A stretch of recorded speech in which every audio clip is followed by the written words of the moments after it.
ಆಮೇಲೆ ರಾತ್ರಿ ಎಲ್ಲ ನೀವು ನಂಬ್ಕೊಂಡಿರ್ಬೋದು, ರಾತ್ರಿ 12 ಗಂಟೆ 1 ಗಂಟೆ ತನಕ ಬ್ಯಾನರ್ ಕಟ್ಟಿ ಪಾಪ ಮನೆಗೆ ಹೋಗಿದ್ದಾರೆ ನಮ್ಮ ಮಂಜು ಅವರು. ಆ ಬ್ಯಾನರನ್ನ ನೋಡಿ ನಾವೇನು ಹೇಳ್ತೇವೆ ಇಲ್ಲಿ ಕೆಟ್ಟದಾಗ ಪದ ಬರಬಾರ್ದು. ಈಗ ಆ ಬ್ಯಾನರ್ಗಳನ್ನ ಕೆಲವರು ಕಿತ್ತಾಕುವಂತ ಕೆಲಸ ಮಾಡಿದ್ದಾರೆ, ಹೊರದಾಕುವಂತ ಕೆಲಸ ಮಾಡಿದ್ದಾರೆ.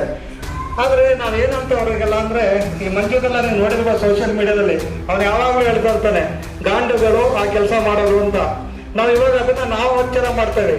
ಯಾರೇ ಗಂಡಸಾದ್ರೂ ನೇರ ಬರಬೇಕು. ನಿಮ್ ತಾಕತ್ತಿದ್ರೆ ಪಾಪ ನನ್ನ ಮಗದ ಬಸಿ ಬಳಿ ನಮ್ಗೆ ಅಲ್ಲೇ ಮಾಡುವಂತ ಇದು ಮಾಡೋದು ಖಂಡಿತವಾಗ್ಲೂ ಮಂಜು ನಾವು ಹೇಳ್ತಾ ಇರೋದು ನಂಬ್ತಾ ಇರಲಿಲ್ಲ.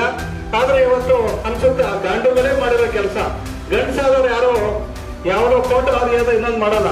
ಆದ್ರೆ ನಾವು ಗಜಸೇನೆ ಹೆಂಗಪ್ಪ ಅಂದ್ರೆ, ನಾವು ಯಾರದೇ ಒಂದು ಹೃದಯದಲ್ಲಿರಕ್ಕೆ ಇಷ್ಟಪಡ್ತೇವೆ.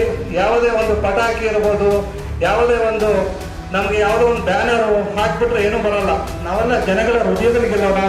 ನಮ್ಮ ಕರವೇ ಗಜಸೇನೆ ಮೊದಲನೇ ಆದ್ಯತೆನೆ ನಾವು ಹೇಳೋದು ಇಷ್ಟನೇ, ನೀವು ಮೊದಲು ನಿಮ್ಮ ಕುಟುಂಬ, ನಿಮ್ಮ ತಂದೆ ತಾಯಿಗಳನ್ನ ಚೆನ್ನಾಗಿ ನೋಡ್ಕೊಳ್ಳಿ, ನಿಮ್ಮ ಕುಟುಂಬ ಚೆನ್ನಾಗಿ ನೋಡ್ಕೊಳ್ಳಿ.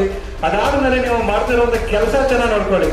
ಆ ಕೆಲಸ ನಿಮ್ಗೆ ಭದ್ರವಾಗಿತ್ತು ಅಂದ್ರೆ, ಅವೆರಡೂ ಆಯ್ತು ಅಂದ್ರೆ ಮಾತ್ರ ಸಮಾಜ ಸೇವೆ ಮಾಡಕ್ ಬನ್ನಿ ಅಂತ ನಾವು ಹೇಳ್ತೇವೆ.